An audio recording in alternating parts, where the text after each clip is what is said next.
I'm sorry.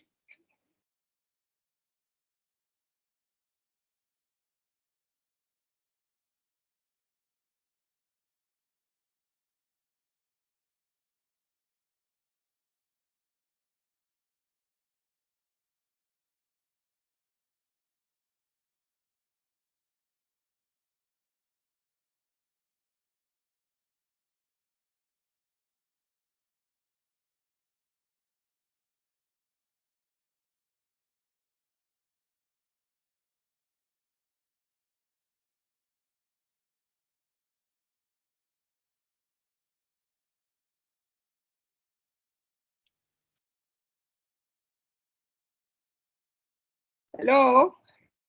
Am I audible, ladies? Can you hear me?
Okay, ladies, can somebody unmute themselves and say something? I want to check the sound.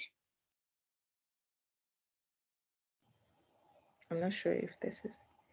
Hello? Yeah. Hi, okay, I can hear you. Perfect. Okay. Am I audible enough? Yes, you are.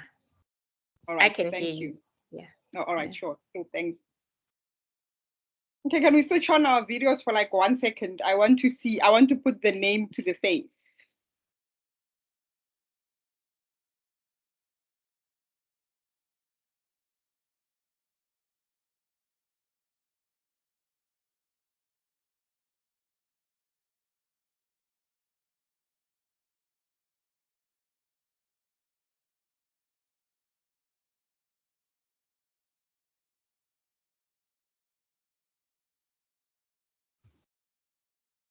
Okay, No, you I ladies are not put it keen. on my video.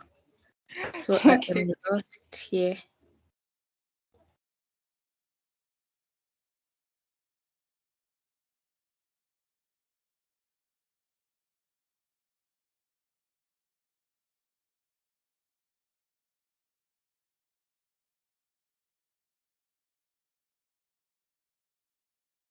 Okay, we have about 14 people who registered, but we are not going to wait. We'll just give them 3 more minutes until 7:10, and then we continue. Because time wasted never regained, never regains. My maths teacher used to say that.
I am still here. I was just loading the presentation quickly.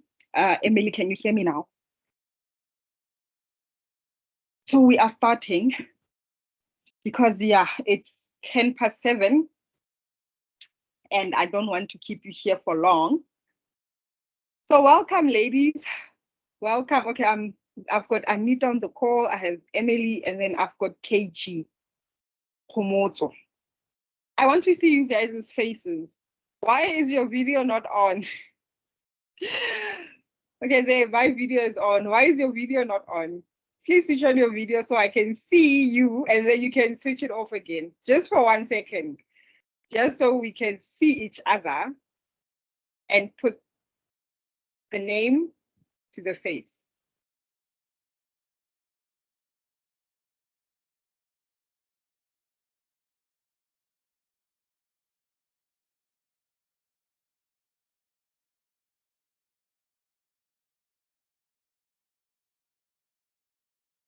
Emily, switch on your video there. Ooh, you ladies do not want to show your face. Are you in your pajamas already? Okay, but I understand. I understand. Let's continue. Okay, disclaimer. This video is recorded, so I will have a recording of this after. So if you need the video, it's going to be available after.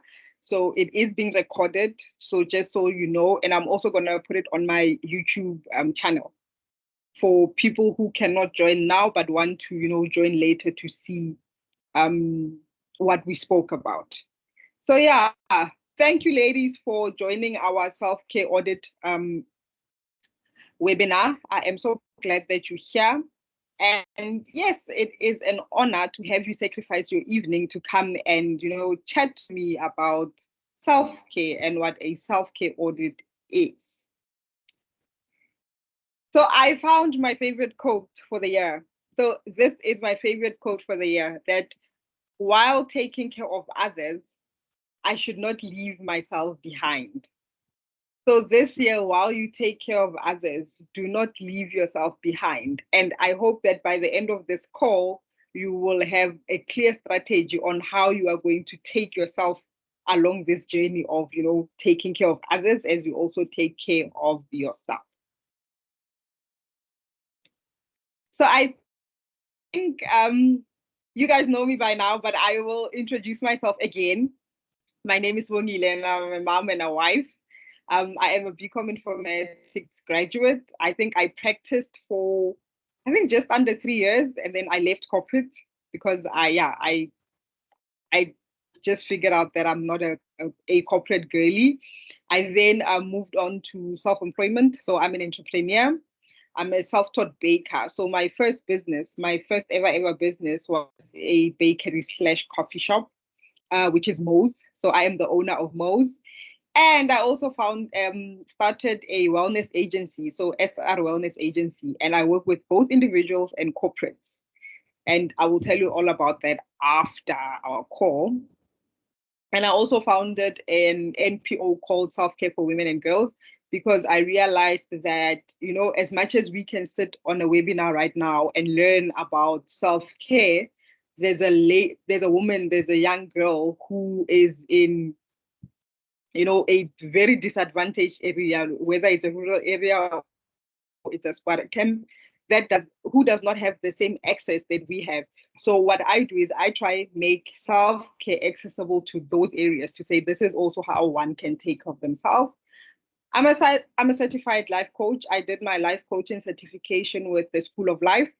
And I'm also a member of Comensa. So Comensa is the body that regulates coaches and mentors in South Africa. So yes, there's a mouthful, but that's a little bit about myself. And I was going to say you ladies should introduce yourself, but you guys are already in your pajamas and you have your duke on and you do not want to come on camera.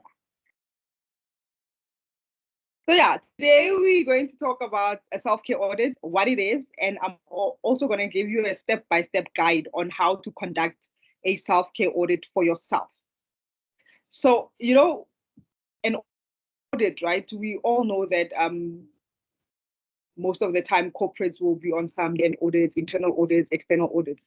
But basically, an audit is all about assessing where you currently are, your strengths, your weaknesses, and how you can improve. So usually audits are done for compliance purposes. And for the purpose of this call, self-care audit for the purpose of this call is your self-care processes and procedures, if we can put it like that. How are you conducting your life in terms of self-care? So we'll be going through a step-by-step guide. We'll be reflecting a lot, we'll be analyzing, and we will be assessing. So I think by now you know that care has got a lot of homework. Self-care, actually well-being as a whole has got a lot of homework, a lot of writing, a lot of, introspecting. So today the self-care audit is going to be about that. Okay, I see Anita is typing. So you can stop me at any time. If I'm going too fast for you, you can stop me. If you've got a question, you can ask it. And then said, but we're also going to have a Q&A at the end of the call. But you can ask me any questions anytime in the call, and we'll just tackle them as they come along. So this webinar is for you if you are overwhelmed, if you are interested in deepening your self-awareness.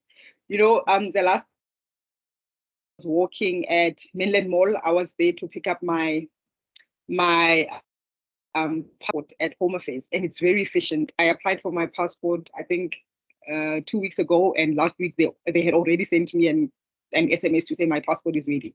But as I was passing, going to Home Affairs, I passed the Body Shop, the shop that sells body scrubs and all that, but natural with natural ingredients. I passed there, and they have a whole campaign on body positivity, self-love, self-care, and they are calling it the self-love uprising. And I was like, wow, I love the concept and how they put it there. And I was like, most of the time we think we know what self-care is, we think we know what self-love is, until we sit down and we actually find out that, there's a lot of homework here. And then we're like, I'm not going to do this. But it is an uprising. We have a self-care uprising because as a human, a human generation, we have come to realize that the only way to survive is to actually take care of ourselves. So this webinar is also for you if you want to be intentional about making time for self-care. Sometimes we love using time as an excuse, but the word intention is very important. You need to be intentional about it. And if you are committed to investing in your own health and wellness, then this webinar is for sure for you. So yes, I'm going to continue. But before I go there, I would love to share a very small clip with you guys. So it's like a 30-second clip. Let me find.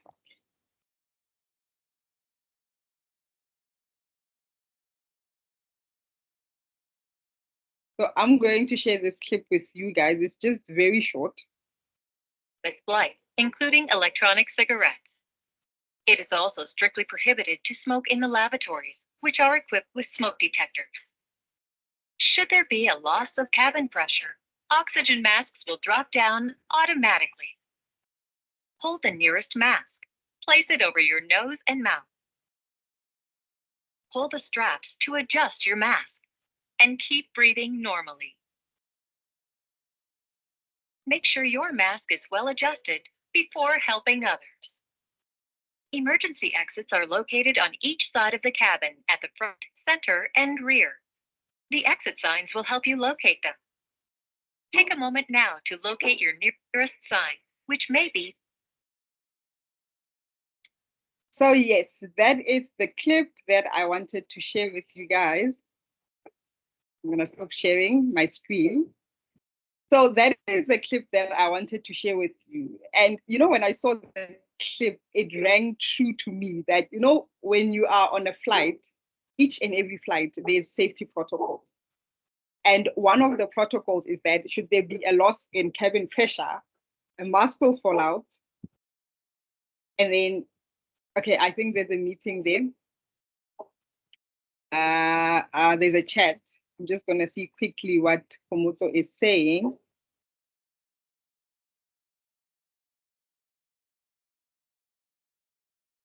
Okay, she says she has issues with the audio and camera. So as I was saying, when you are flying, then the safety, the flight attendants will usually have a demonstration to say, okay, should there be a loss in cabin pressure, a mask falls out, and then you have to put it on, right? But they always tell us that before you can help other people, before you can assist other people to put their masks, you need to put on your mask first. And when I saw this clip from the Turkish Airlines, I was actually looking for a video that I can use to explain what self-care is. And when I saw it, it was sort of an aha moment to say, you know what, it is true. You cannot ever help other people if you are not helping yourself. You need to help yourself first, and then you can extend the same, when you are energetic and all of that, then you can help other people. And I think this brings us again to, the saying, the famous quote, the famous self-care quote, where people will say, you cannot pour from an empty cup, but you need to pour from, from the overflow. And for me, that video, every time I need, like from yesterday, every time I just wanted to watch something insightful, I just watched that small clip to say, you cannot help other people before you help yourself. You need to help yourself first. So let's get back to our presentation. So now I can't find it here, so I need to load it again. Sure, technology.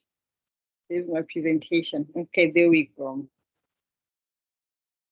Do you guys, did you make any observations on the clip that I just played? Does it ring true to you? Do you think it helps that you need to take care of yourself before you take care of other people? You can just put it in the chat, because I realized that some people are load shed, so they might not have enough bandwidth to come on video. So my PowerPoint is loading quickly.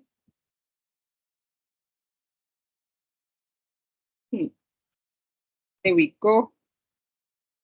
So we're just going to resume on slide 5. Sure, internet is our worst enemy.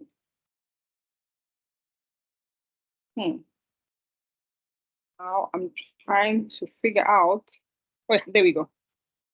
So the definition of self-care, according to the dictionary, is that it is actions that you perform deliberately and intentionally. So I'm not going to read that whole passage, but there are certain words that I want you to focus on. So what is self-care? So self-care is a deliberate action, which means you are doing it consciously, which means when you are now taking care of yourself, it's something that you are doing consciously. You are aware of what you are doing. And you are also intentional about it, which means you are doing it with purpose. The word intentional means that you are doing something with purpose. And in the description, it also says that it involves recognizing your own needs and taking steps to meet them in a healthy and sustainable way. If it is not healthy and it is not sustainable, it is not self-care. I do not care what the media says. I do not care what beauty magazine says. If it is not healthy and it is not sustainable, then it is not self-care. And the other definition of self-care says that you need to prioritize your own needs. You know, the video that we just watched, that you cannot give somebody else oxygen while you yourself needs it. You need to give yourself oxygen first, and then you can carry on and help other people. So what is self-care? Self-care is a deliberate action. It is an intentional action. It is healthy and sustainable, and it is you prioritizing your own needs, and you are taking proactive steps. So you can't just say, oh, now I'm taking care of myself, and then you just sit in. So self-care is a lot of homework. I said at the beginning of the call that anything that has to do with well-being involves a lot of homework, and it involves a lot of writing, a lot of reading, a lot of inner work. So self-care is deliberate and it is intentional. If you have any questions, please put them in the chat box. If I'm going too fast for you, please let me know in the chat box. But that is the definition of self-care. The other definition of self-care is that self-care is not a one-size-fits-all for everyone. So the way self-care looks like for me is not the same way self-care will look like for you. So we've got different areas of self-care. I think there's 7 to 8 areas of self-care, and it depends on the season that you are in your life, and it depends what you want to achieve, and you can focus on those areas. We've got physical self-care, financial self-care, mental self-care, environmental self-care, social self-care. We've got like 5 or 8 categories of self-care, but it all depends on what you want to achieve and what your goal is. And the purpose of this webinar is for you to sit down and analyze that these are the areas that I want to focus on.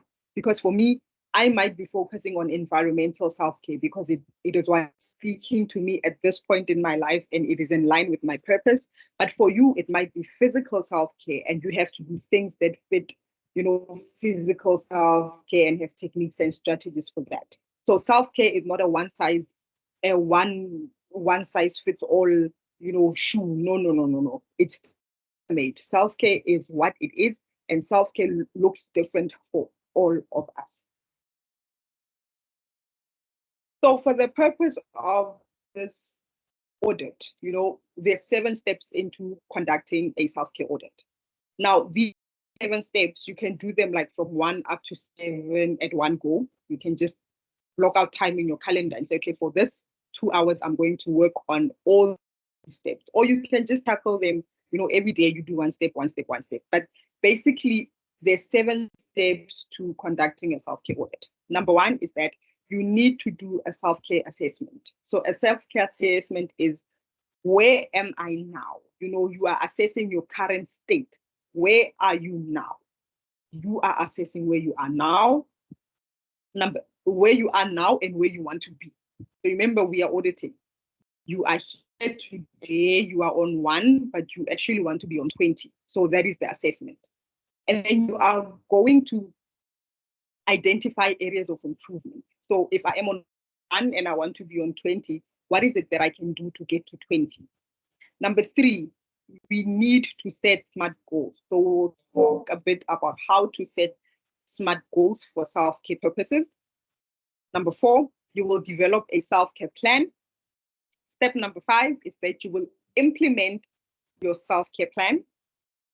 Number 6 is that you will overcome barriers, because we know as soon as you have a plan, there's attacks from all, from all corners of life. And we are going to talk about how do I deal with barriers that, prohibit me from living out, my self-care plan. And number 7, last but not least, it's you have to monitor your progress. Because for every audit process, you have to monitor progress. You have to monitor what worked, what didn't work, and what you can improve on. So we are going to go on to the first step. So this is the process. Remember, we've got those steps, but this is the process. I'm going to pop this out so that I can see. So this is the process, right? So number 1, we said you need to conduct a self-care assessment. A self-care assessment, you can either use a Wheel of Life, which is my favorite coaching tool. It's my favorite life coaching tool. Or you can reflect on different aspects of self-care. So how do you use the Wheel of Life tool, and how do you use the reflective questions, right? So number 1, the Wheel of Life.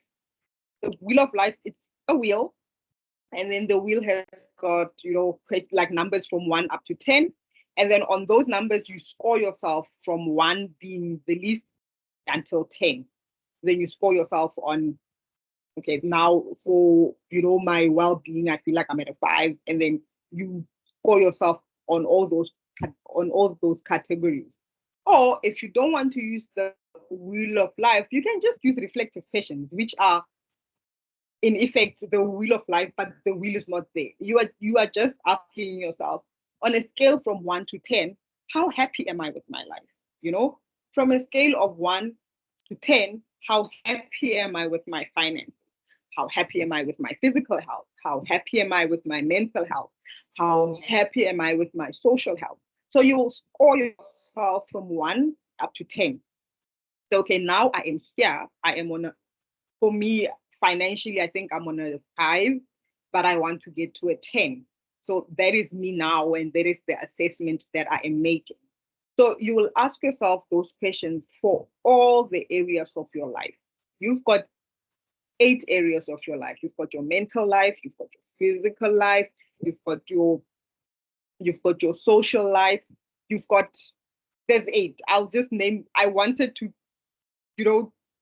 name them all from my head, but I'm like, sure, they ran out of the window. But there's 8 of them, and the ones that are top of mind for me right now are physical, spiritual, financial, mental, psychological, social. Okay, and there's 2 others. So you need to ask yourself the reflective questions for all of them. So on a piece of paper, you will say, okay, how happy am I with my physical life? You will write 1. Where would I want to be? Okay, all of us want to be at a 10, and then you will write 10. But remember, you need to define what 10 looks like to you, right? For me, my ideal physical life is if I am not constipated. So I suffer from constipation. So my ideal physical, life is that I am not constipated, and yeah, I am regular. So for me, that is a 10. So I will keep it in mind there for the next steps. And then you'll move on to step number 2, and you'll identify the areas of improvement. So yes, you are on 1, maybe physical self-care. I'm not regular, so maybe I'm a 3, but I want to go to a 10. I want to go to the bathroom like normal people once, twice. I don't know how many times people go to the bathroom, but I want to be normal. I want to be like them.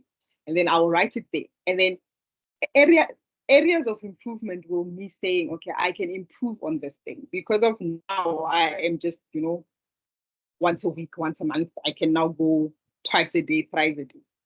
So you will identify those areas of improvement. The areas of improvement, you are going to gather that information from the first step that you conducted, the self-care assessment that you made. So areas that you score 1 up to 5, those are the areas that you should be prioritizing. Areas that you score below 5, you need to prioritize those, because areas that you score an 8 and 9 and a 10 means that those are areas that are pretty much going well for you. But if for areas that you scored 6 and below, those are your priority areas. Those are areas that you should be focusing on. And then, okay, those are the priority areas, and then you write them down. So you will group them. You will group the problem areas, and you will group the not so problematic areas. So that is step 2 of the audit. You will identify areas of improvement. Okay, please stop me at any time if you have a question, if I'm going too fast for you, because I tend to speak very fast. Please stop me at any time. Please ask me questions in the chat box, and I will answer them as I go. But you can also wait until the end. We have a Q&A at the end. But yeah, at any point in time, you can ask me any question. So the third step in the process is that you need to set SMART goals. The first time I heard about SMART goals in my life, I was in high school, I think grade 8. Or was it primary? I don't remember. But from that first time that I heard and I learned about SMART goals, that time way back, I think for me it was a cram, pass and forget. I was just learning it so that I can move on to the next level. But now self-care is such a permanent feature in my educational life or in my life in general. You know, we are taught to set smart goals everywhere. Everywhere when you talk about goals, it's smart goals. And, you know, I wish that students now, learners now can really, really focus on the smart goal technique because it's a permanent feature in our lives. Like the first time we learned about this was way back, but it's still there up to this day. So with SMART goals, you need to clearly define what you want to achieve. Remember, in step 2, you identified the problem areas. So for example, in step 2, in step 1, when you did the assessment, you realized that, you know what, I'm actually not happy about my anxiety. I'm anxious most of the time, and I'm anxious about things that, you know, don't even matter, but I just suffer from anxiety. And then you realize that, okay, that is a area that you can improve on. And how do you then set a goal based on that assessment that you did? So for example, I'm not happy about my anxiety, and I would honestly like to control my anxiety. So how you measure your anxiety for other people, it's extreme as having less anxiety attacks per day. So other people suffer from anxiety attacks each and every day. And it is not as extreme for other people, where other people just have feelings of anxiety, but they do not have anxiety attacks. So if you are not happy about your anxiety and you would love to control your anxiety, no matter the, you know, the extreme level, like on the scale, whether you are those who have multiple anxiety attacks a day or you are those who just have feelings of anxiety, the goal here for others would be to manage my anxiety as natural as possible. There are people who are on anxiety medication. So there's people who take medication on a daily basis to, you know, to help them cope with their anxiety. So maybe the goal here might be that you want to manage your anxiety as natural as possible. You see, that is a smart goal because you have a goal that is specific here, right? Then now what are you going to do about this goal? What is the strategy that you're going to use, you know, to make sure that this goal comes to pass? Now, for you to manage your anxiety as natural as possible, one of the things that you can do is you will practice mindfulness meditation for 10 minutes in the morning. So that strategy has got a time, it's realistic, it's achievable, and it's measurable. It's measurable because of if you are taking anxiety pills, you can measure. Maybe today you didn't take the pills and tomorrow you didn't take the pills. So you can measure the medication that you took for the anxiety. It's also achievable and it's also time bound because you are doing this every day, every morning for 10 minutes. For SMART goals. So for whatever developmental area you've identified in the assessment, you will set SMART goals for each and every one of them. Let me caution you here. Don't go now and, you know, identify, okay, I'm struggling all 8 areas of my life, or my holistic life is a mess. Choose areas that are priority areas. So areas that you score 6 and less on the scale. Those are the areas that you should focus on. Because areas that you score 7, 8, 9, and 10, those areas are, okay, some might not be perfect, but at least they do not require as much work as areas that you scored a 3. So now don't go and have a list of 1,000 goals, strategies. That is a recipe for disaster. It's impossible to just do all of them at the same time. You need to focus on priority areas. So this is the third step in the process, to set SMART goals. Now we're going to move on to the fourth process, and I'm not seeing any questions, so I'm guessing we are still okay. So the fourth step in the process is that now you develop a self-care plan. You have your goals, and now you are developing the actual plan. I hope at this point you didn't identify all 8 areas to say all of them are problematic. I'm hoping at this point you have maybe 4 or 5 areas that you want to work on, and then you can make a realistic, self-care plan. So a self-care plan, so this is my self-care plan. So this is a snapshot of my self-care plan.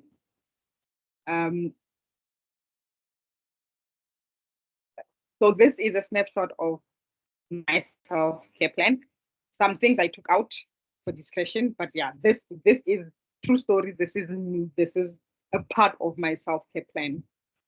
So remember, the first step, you assess the way you are and where you want to be. The second step, you identify, areas that you can start working on. And then the third step is you are setting smart goals. Now we are taking those goals and we are translating them into a self-care plan. And I'm using different examples because I don't want to use one example. When we use one example, then it's difficult, to link the other areas. So I'm using different, self-care pillars here. So this is me. So physically, I did say I struggle from constipation, chronic constipation. And when you struggle from chronic constipation, you are sluggish most of the time. So most of the time you don't have energy, you've got back pains, and you are just bloated. And yeah, if you have ever been bloated and constipated, you know how that feels. So for me, my plan, before my plan, step 3 of that will be I want to feel less constipated and I want to be regular like everybody else. I don't know how regular for everybody else is, but for me, I want to be regular every day. I want to go every day. So what is the plan? I will eat meat not more than 2 times per week. So currently, I do not eat meat more than 2 times per week. I will hike at least twice a month. So currently, I do hike twice a month because not only does it help with my physical well-being, physical self-care, but it also helps me with my mental self-care because when I'm out in nature, I feel very energized and I feel very good. Number 3, I will go for my morning walks at least 3 times a week. Currently, I am going on my morning walks at least 3 times a week. You see, with my plan, I am being specific. I've got action items that I can do. I didn't say I will cut out meat completely. I could do that, but I do not want to set myself up for failure. When I'm with my family and they're eating chicken wings and I can't even take one and taste it. But that is what my physical self-care plan looks like. And then my financial life has been a mess for the past 2 years. For the past 2 years, I did not have a positive relationship with money. And I did not have a positive relationship with money to such a point when people ask me for things, number one, I don't have, I can't afford the economy. I was a chief complainer when coming to money issues. And coming into 2024, I decided I do not want to have this toxic relationship with money. So right now, I stopped saying I don't have money. So I, continuously remind myself when a person asks me for money, I would not say I do not have it, but I don't have it now, or I don't have funds for this specific thing that you're asking for. But I would not say I don't have money. The economy is bad. I don't do that anymore. I have signed out of chief complaining about money. I am not part of that brigade anymore. I am fixing my relationship with money. And with my financial health as well, I've learned to say no. The past, I'd commit to like 5 events for one weekend and financially didn't make sense. So now saying no for me comes not naturally, but I have learned to say no. I've also learned to hit the send button. I'm self-employed. When people have money, my reserves are running low. So usually self-employed people have money throughout the month, and then month end they have to pay everything. So we do not schedule, okay, let me talk for myself. I do not schedule most of my things for month end. So my debit orders will go off on the 15th or on a weird day like the 3rd or 4th or like somewhere there. But it's rare that my debit orders go off on the last day of the month, because the last day of the month is very, very busy. So now I just hit the send button. I have like minimum amount that get automatically transferred to my savings. But what I do is when I have reserves, I just hit the send button. You know, when you have like a savings pocket or you have like those easy equities, stocks and all that, I just learned to hit the send button. Hit the send button. That's what I do. So that is what my plan looks like. And for you, it might look different. For you, it might be, mental health. For you, it might be social. For you, it might be the environment that you live in. So it is different for each and every one. So I don't see any questions yet. So I am going to continue until a question pops up. Okay, and then my dog decides to start barking. Hey. And then step number 5 of the process is that you have to implement the self-care practices. You have to implement the plan, because the plan is there, but the plan is only a plan if it's still on paper. You need to execute. Now with execution, I think this is the most difficult part of anything in life. We plan, and then when we are supposed to execute, we're like, no, I am not going to do that. So we need to implement our plan. So here on step number 5, when you have to implement your plan, you need routines and rituals. I am sure you have heard of people say, okay, I've got a morning routine, I've got a bedtime routine, I've got a ritual where I take myself out for coffee. That is what we are talking about. And when we are saying self-care routines and rituals, I am not saying a coffee in a cup, with candles, or, romanticizing all of that. Yes, we can do that. You can romanticize your life, but it is not what self-care is baseline. Self-care is way more than that. Self-care is way more than, our candles and aesthetics. Self-care is about the inner work. So when you implement the plan, you need to piggyback on your strengths. Some people are morning people, some people are evening people. So figure out what your strength is. If your strength is waking up in the morning, make sure that you've got activities that help you, implement the plan in the morning or in the evening. This dog is barking. I think there's somebody by my gate. 1 second. 1 second.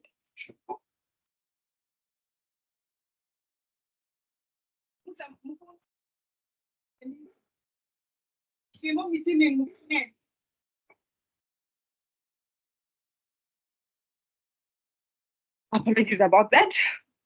Sorted. Somebody's here to collect something, but the person they're here for is not here. Oh, apologies about that. As I was saying, so you need to look at your strengths, what your strengths are. So you also need to your daily activities. So keep a log book for a week and write down all of the activities that you do for that week. So you will write down in the morning, this is what I do, you detail them. This is how I travel to work, for how many minutes I travel to work. This is the time I take lunch. So you will keep a log of how you are spending your days. And then based on that, you will use that information to help you implement your self-care plan. So if you wake up in the morning at 5, but you realize that, okay, you actually need to have morning devotion. Doesn't make sense to keep on waking up at 5. It means that you need to wake up a bit earlier, maybe at 4:45, to get in your morning devotion or whatever that you have set out to do. The other one that is major right now is, we are, especially coming to 2024, we want to read more. I've realized that even on social media, we just have so many people who want to read more, and that is a good thing. But the one question that comes up as well is, where do you find the time to read? Where do people find the time to read? There's other people who are on book number 7 for the year, and it's only February. But when do they get the time to read? But here, they just use their morning commute to work to listen to an ebook, for instance. So you are using, you are pairing your time with a self-care routine or a ritual. So you use complementary items to help you implement your self-care plan. So you can use the time that you travel to work in the morning to read a book. You can use your time in the morning to go for a walk, or in the evening. Even before you sleep, there are certain things that you can do for yourself before you sleep. I always tell my clients that for you to have a great day tomorrow, it means that you have started planning for it today. You can't just wake up in the morning and ta-da, have a great day. Usually today, if tomorrow you are setting yourself up for success, it means that today, right now, you already know what you are going to do tomorrow. You already know what all of the things that you are going to do in the morning and throughout the day, you already have it pre-planned in your head. So whatever surprise brings up is the surprise that you can, handle, because your day is already set up in your head.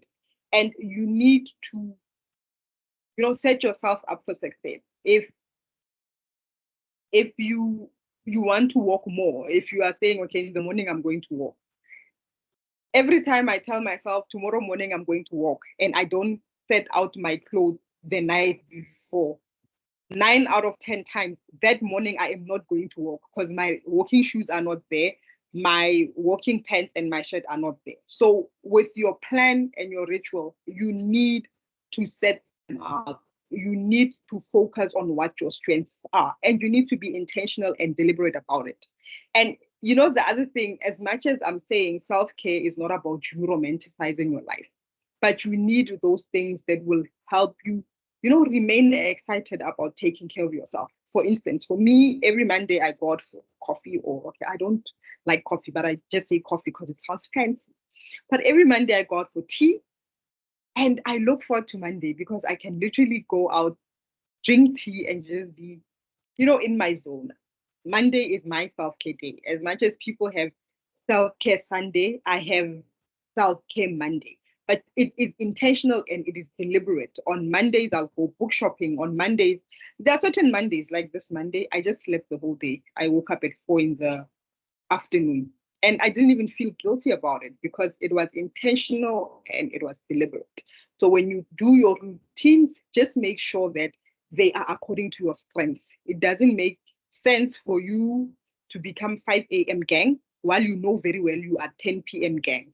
There are certain things that you can't achieve in the morning because you are not a morning person, or your schedule doesn't allow for morning activities. But you can do evening things because you do not mind going to bed at 10, at 11, at 12, whatever, works for you. But piggyback on your strengths, piggyback on your daily activities. How can you pair activities to make sure that you are caring for yourself? If you are going to work on a daily basis and you feel like, you know what, I can't deal with this anymore, take breaks at work, have your mindfulness sessions at work and do things that speak to you and speak to your plan according to what your self-care plan is. Sure, I think I have said a mouthful and I still, okay, there's a chat there. Let's see. Yes, I have suggestions at the end, but with the plan, I use my phone. I am on iOS. I'm on iPhone. They've got a journaling app there that they've recently launched. But I think there's also a market there. But we'll talk about the scheduling of all the plans. I have a few resources after the presentation. Thank you for that question, Latab. So now we move on to step number 6 of the process, overcoming barriers. Remember, when you want to now take care of yourself, life is not happy about that. Life is not happy about that. When you take care of yourself, there's just so many barriers and so many challenges to overcome. So now we are going to deal with overcoming the barriers. Award-winning barrier. I don't have time. I'm sure 5 of you on the call are, have awards for saying, I don't have time. Why are you not taking care of your mental health? I don't have time. Why are you not working? I don't have time. We are award recipients for using the phrase, I do not have time. That's the number one barrier that we have. And one of the, cannot one, but a few of the strategies that you can use to overcome barriers is that you need to communicate. As people, we do not live on our own. You know, I sometimes feel like people who live on their own have a greater chance of having successful self-care plans because they do not have to answer to anyone in the confines of where they are living. But when you live with people and you live with a family, you need to communicate. The people that you live with need to know what your self-care plan is. They need to understand why you are doing it. Earlier on, when we watched the video, for those who joined after we watched the video of the Turkish airline, when the mother was putting on the mask, the father was, you know, sort of looking to see what the mother was doing, and then he also put on his mask, and then the child followed. But I feel that that is communication. When your family, when your kids, when your spouse, when your parents understand why you are doing this, they will become more supportive. They will even remind you. I think I vented, was it last week or the week before that, on Instagram that I've been a chief sleeper. And when one of the days when I was sleeping and then I woke up late, I think I woke up at 7, and my ideal waking time is 4:30 in the morning. I think I woke up at 7, yeah. So I just woke up, brushed my teeth, and then put on whatever I was supposed to put on, and then drove my kids to school. And one of the people said, I don't remember who it was, said, but you are the advocate of 5 a.m. gang, but you wake up at 8. Sure, and for me, it hurts that they said that, but I think it also helped because after that, I decided that I will never hear those words again, and I have been consistent ever since. But I think if I didn't communicate that with, you know, my friends, my family, it would be difficult for them to call me out for acting out of character sometimes, you know? And it is also, sorry about that, my network. But it is also imperative that you also need to take feedback from them. So remember, you will tell them things. You will tell them that I'm only eating salads this week. And then they see you eating steak. And then now you must explain. So when you communicate with them the benefits of what you're doing, when they understand why you are doing it, when they understand that you are doing it so that they can also benefit from whatever plan, whatever self-care plan that you have come up with. Because honestly speaking, when we take care of ourselves, everyone around us is automatically taken care of. When I started taking care of myself, I became less angry. I do not snap. You know, when you're constipated, you snap. When your back hurts, you snap. But when I started, you know, deliberately and intentionally took care of my eating habits, oh, my daughter loves reminding me that these days you don't shout for no reason. But I think I owe that to communication because I communicated it to them and they understand, my friends understand, and my family understand. The second strategy is to learn to say no. No. Just no. No, and you don't even have to explain why you say no sometimes. Just learn to say no. Sometimes you overcommit yourself to breaking point just because you were not able to say no. If it is not in line with your self-care plan and what you want to achieve, just say no, because it's just going to drain you and drain you and drain you. We can write a book about saying no, but just learn to say no. Saying no doesn't come easy, but the more you flex it, you know, the more you train the no muscle, the better you become at it, and the better you become at it. And also no is you are drawing boundaries. You know, the only way to draw a boundary is to learn to say no. When a person says, can I jump this wall? No. When a person wants to manipulate you, no. When a person wants to gaslight you, no. You know, it's like that boundary. So you need to learn to say no. The third thing that you need to do is to set time by booking it in your calendar? How many things did you not show up for because you forgot? The number of times we forget is astonishing. But you need to set time by booking it in your calendar.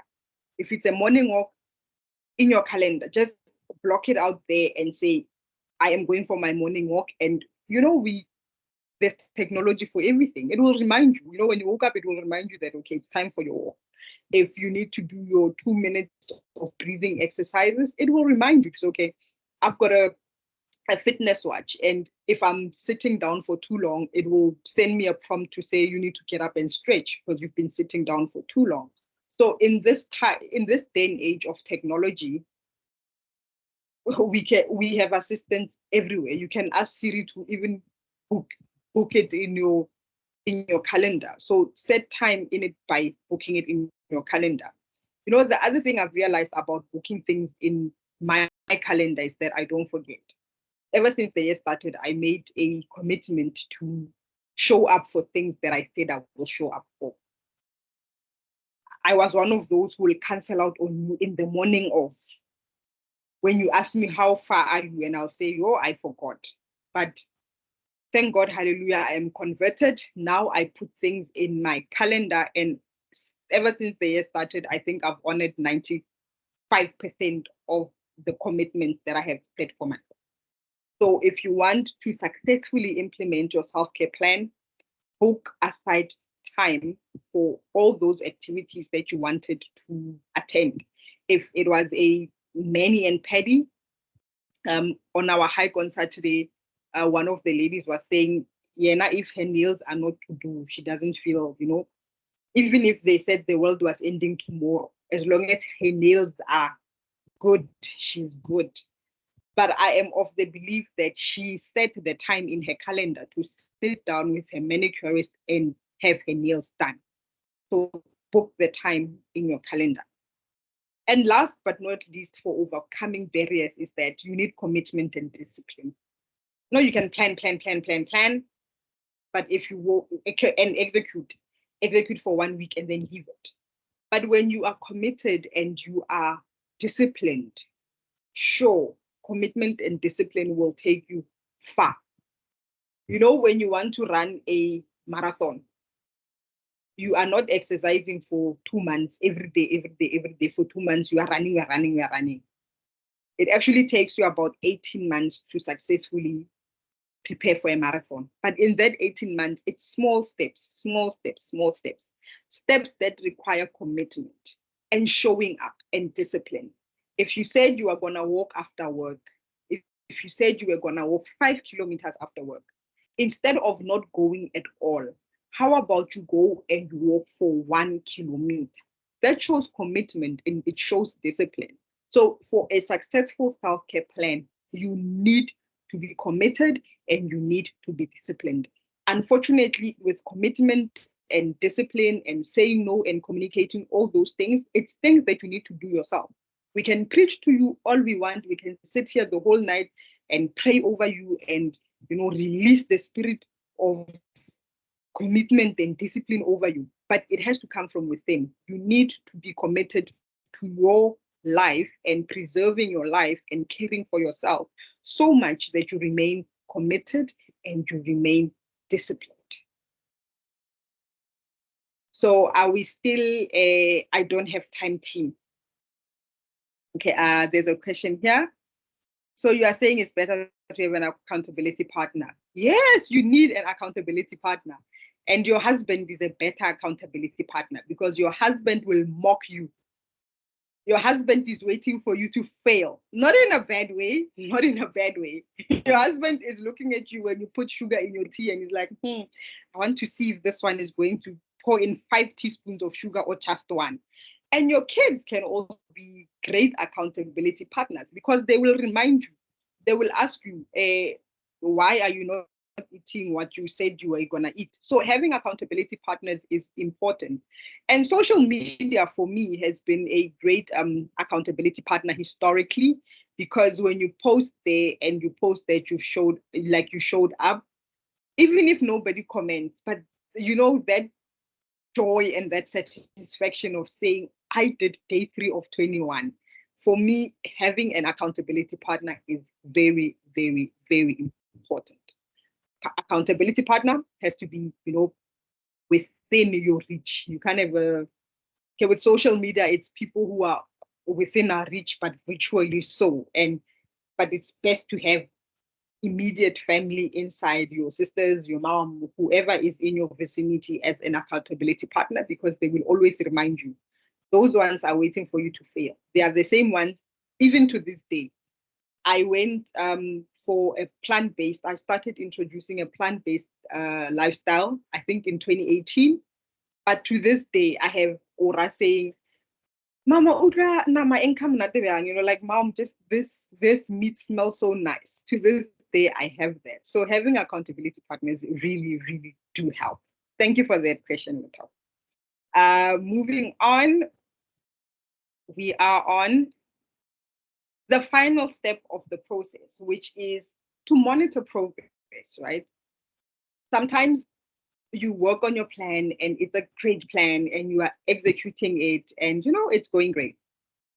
But then when you monitor it and you actually look for results, you realize you're normal. Something is not together here. Sometimes, you know, the assessment, maybe something went wrong during assessment, maybe step 1, something didn't go right. And now we are monitoring the progress of our plan. And with monitoring progress, I usually love saying, it's easy for us to focus on the good areas of our life. So if you are physically fit, every day, you know, you pump in energy into your physical life. And that is good, you know, that is perfect, that is good. But now your financial life but you are still pumping energy to physical life. But what I'm saying with the monitor progress is, yes, you are physically fit and that is working for you, and you must continue doing the things that keep you fit. But why can't you focus also on the area that is not doing well, like your financial life or your mental life or, you know, your social life?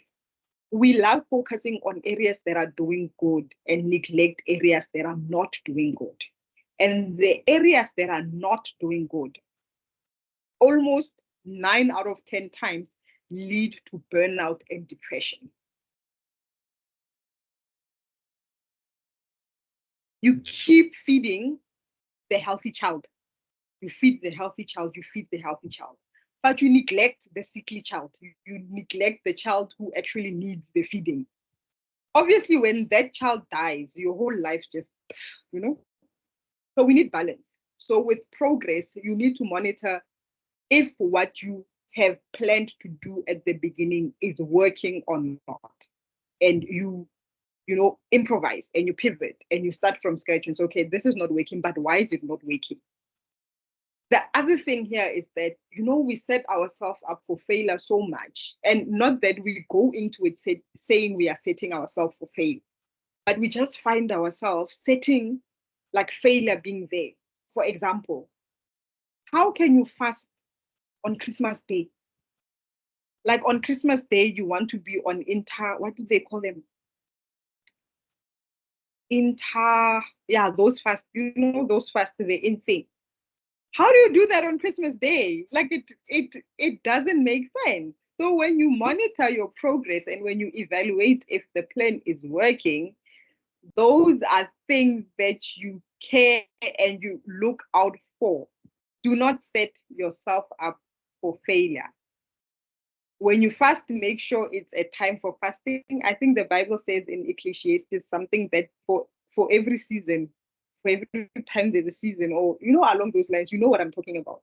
But when it's time for festivities, can it be festivities? When it's time for fasting, can it be fasting? Yo, Letabo says it's showing commitment. But that commitment is not commitmenting, because it's commitment, but by the time it's 3 o'clock on Christmas Day, you ate the gammon, you ate the turkey, you ate the trifle, and you ate everything that was on that table. So can you not extend grace on that day and say, okay, for this day, we'll just be responsible and eat what the body desires? Not saying we must like overdo it, but yeah, do not set yourself up for failure. So with monitoring progress, it's all about that. You evaluating if this is working. And you need to adapt your plan according to the seasons of your life. Life is not always happy, happy, happy. No, no, no. Just as nature is winter, spring, summer, autumn, our lives are also like that. There are times where you need to sit down and write in the journal. There are times that you need to do the mental work, and the emotional work. And when it's that season, bask in it and do it with all discipline and commitment. The same way, if it's time for you to focus on your social life, you do your social life and bask in it and be committed in it. Life is not a lifeline like this. It's so as soon as we accept that, we are able to execute our self-care plans. We are almost done. Sure, I've said a mouthful. Right now, I need questions from you ladies. I've got Emily, I've got KG, I've got Boitumelo. Hi, Boitumelo. I've got Letabo. Hi, Letabo, and Pile and Anita. Throw those questions. What are you struggling with? Are you also, I do not have time brigade? Should I give you an award? Do you need an award for I don't have time to go walk? I don't have time to sit with a psychologist. Are you also the I don't have time brigade? Talk to me, ladies. I know you are in your dukes, so you can show a video, or maybe you've got those, nighttime skincare routine, you've got mask, and you can't show video. But you can ask questions now. Did everything make sense? Are you skilled now? Can you at least draw half a page of a plan to say, okay, I'm going to eat healthy now, no sugar, no red meat, no coffee. Okay, Emily is not gonna agree with me for that. Yeah, but no other things. Emily says, no question, but comment. The presentation is enlightening. Thank you, my lady. Thank you, thank you. When I put it on my socials, please type the same comment so the algorithm can do the things. Ellen KG says, I'm interested in joining your hiking routine. Please share info on that. So hiking, né? For now, it's still the beginning of the year. So I go to hiking like until we don't know when. I'm going on a hike this Saturday. I'll send you the details, but it's not one organized by me. I'm joining somebody else's hike. But I have hikes that are organized by me that I post on social media or on my WhatsApp. Some are paid, some are free. So it depends on the day. So I will share with you my hiking schedule, but I try go hiking at least twice a month. So twice a month on a Saturday morning, I'll go hiking. For places that open at 6 a.m., I try be there by the time they open, because now it gets very hot. But I will connect with you outside of this call to share with you my routine on how I choose the hikes and where I do it, and yeah, all of that. Any other questions, ladies? Yes, I do coaching. So let's have ask, do you do coaching and how do you reach me? Yes, I do. Okay, before I answer that, I'm going to share a screen that answers that. I've got a very exciting offer that I'm going to offer on March. So you guys are getting a what do you early bed? Is it early bed where you see something before it's actually done? Yeah, I am going to advertise something starting 1 March, but I will show it to you guys now. So before I answer KG's other question, these are the resources that I use for my self-care plan. There's an app called Headspace. That one is about breath work and meditating. So in the mornings, I will use my Headspace app to guide me in meditation. I journal a lot, but I use my journal to also document my self-care plans. YouTube is filled with so much resources on self-care, on health and well-being. I think it was Emily who shared I'm going to say a post webinar email, and I'll put all of these things in the email. A 15-minute stretch video from Kita Fit, and that is my go-to video. So every time I need to stretch my body, I do that 15 minutes, and wow, it works. So I'll also share that. But YouTube has got so much information, and everyone can be a professor just by watching YouTube tutorials. And I also binge on Netflix documentaries. My favorite one right now is The Blue Zones. If you haven't watched that, please watch that. It's all about helping people live up to 100 years. So if you want to live up to 100 years, check out the documentary on Netflix called The Blue Zones. But I will put all of this on a post-webinar email, and I'll put all the resources and my hiking schedule and all of that. So KG says, I want to focus on my mental and emotional well-being. Please recommend self-help books that I can read. Sure. If I start talking about books, we'll be here until tomorrow morning, or maybe the day after that. Right now, I'm reading a book. Okay, you know what, KG? I'll give you the books on the side. 5 a.m. Club is the 5 a.m. Club is a good book to read. Man's Search for Meaning. It's a good book to read. Sure. Now my mind goes out the box because you asked me about books, but I will send you a few recommendations. But one thing about me, I do not read the author, I read the book. So some books I don't even know who authored them because I read the book and not the author. But I will send you a few KG. And then Pile says, I was late due to poor planning, but the little bit I got was great information. Thank you. The webinar, the video is going to be available on my YouTube, so you can go back to it if you want to revisit some of the topics that I spoke about. Anita says she wants to start waking up early. Do you want to join the 4:30 a.m. gang? I will add you to the group. I will plug you, Anita. I'll add you to the group. There's a accountability group I'm part of, and we wake up at 4:30 a.m. But you don't wake up and act confused and do not know what to do. So when you wake up, there's a plan on things that you can do from the time you wake up, until you start your waking day. So I will plug you on that. I should actually, but these notes I will get after. I was like, I should be taking notes. So I want to share with you guys this. I'm going to stop sharing before I stop sharing, these are my contact details. So on LinkedIn, I'm Swingle Rakajani.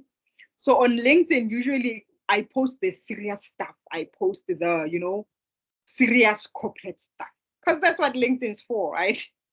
And then you can reach me on email as well.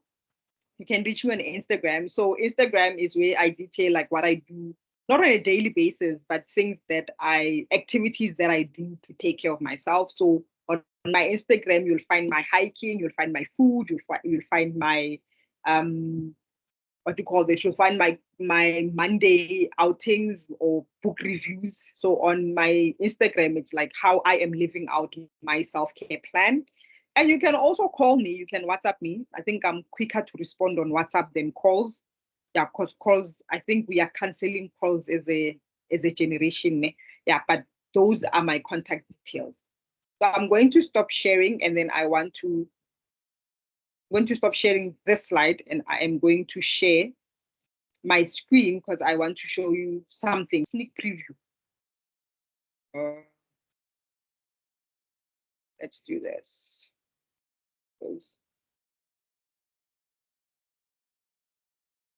Actually, let me do this.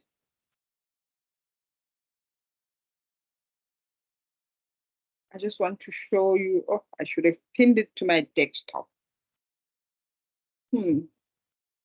Now that I want it, Letabo is going to be so angry at me because I had it here. So it is a sneak preview of all the things I have on sale for the month of March. Because we all need a bit of coaching at some point in our lives. For all of us at some point, for you to start waking up early, sometimes you just need that push, you know?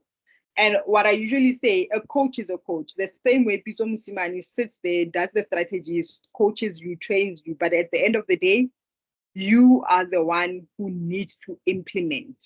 You are the one who needs to do the work. So I've got this exciting offer that is coming up for the month of March, only for the month of March. And now I just need my desktop to open up because I have so many windows open. Then when I have too many windows open, it doesn't allow me to multitask, but it's opening. I am going. So for the month of March, I have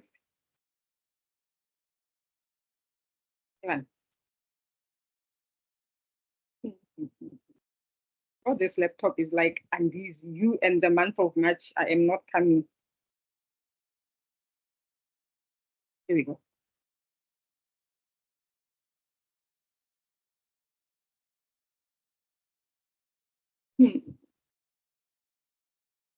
So you are going to see it from my Canva because, yeah, that's where I can get it now. I can't find it on my desktop.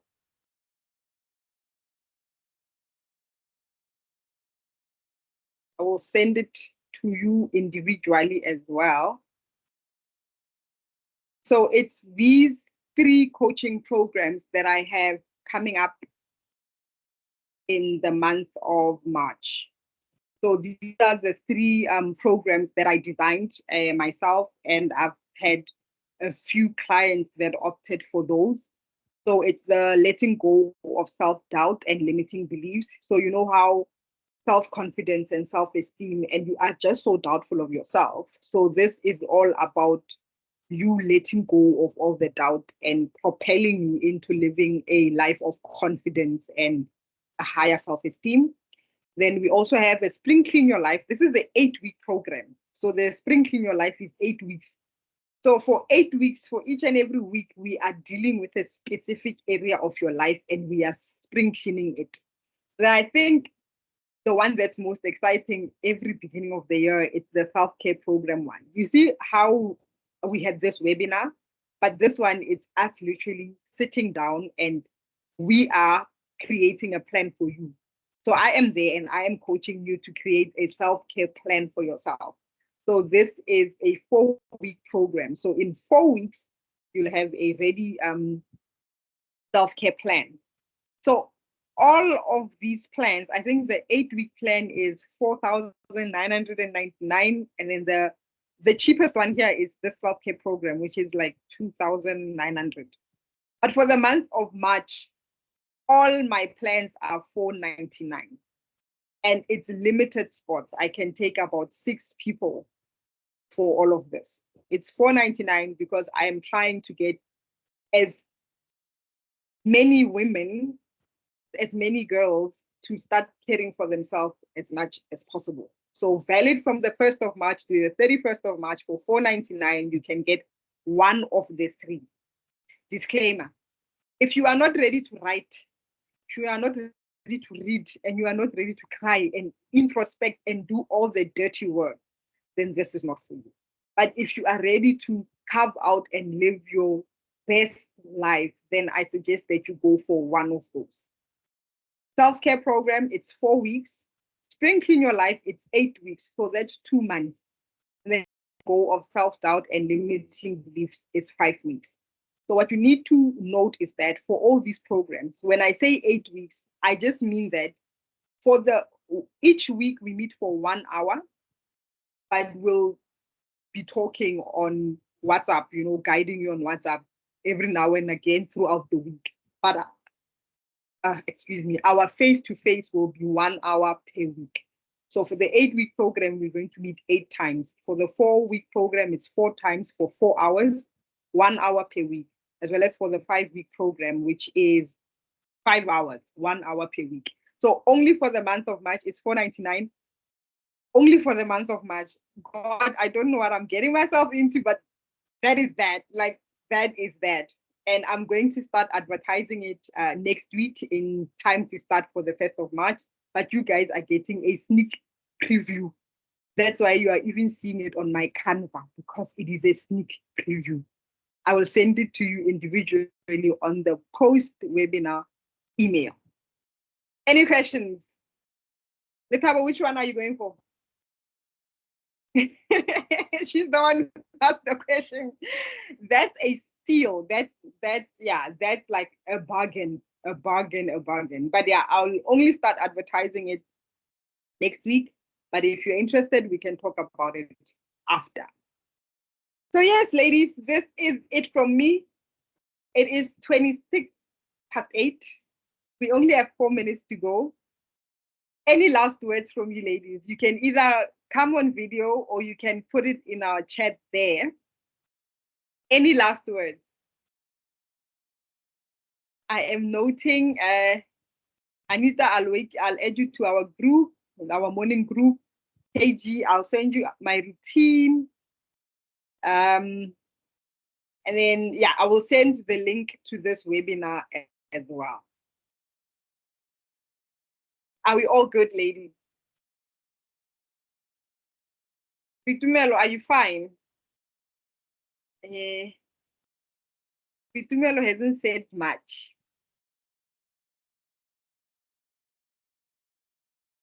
Vitumelo, are you fine? Okay, I think Vitumelo is, yeah, it's fine, but she doesn't want to come on video or switch on her mic. But ladies, thank you so much for trusting me with 1 hour, 30 minutes of your time. I do not take it lightly. I am very honored that you were able to, sit with me this evening as we explore self-care audits. If you have any questions regarding a self-care audit, please do not be afraid to text me or send me an email or whichever way you want to contact me. And I'd like to encourage you that, you know what, when you take care of yourself, everyone else is taken care of. When you are kind to yourself and when you are, compassionate to yourself and when you are really taking care of yourself, life is just a bliss. We have so many challenges, especially as women. Our challenges are 5 times more. Our challenges are like mountains. But when you sit down and you breathe in, you breathe out, and you go for the walk and you journal, then life becomes much more bearable. And remember what I said at the start of this session, of this webinar. As you are taking care of others, do not forget to bring yourself along. Do not forget to take care of yourself as well. Ladies, that is it from me. Have a very blessed day tomorrow. Actually, have a blessed 2024. And I hope to speak to you soon. Good night, ladies.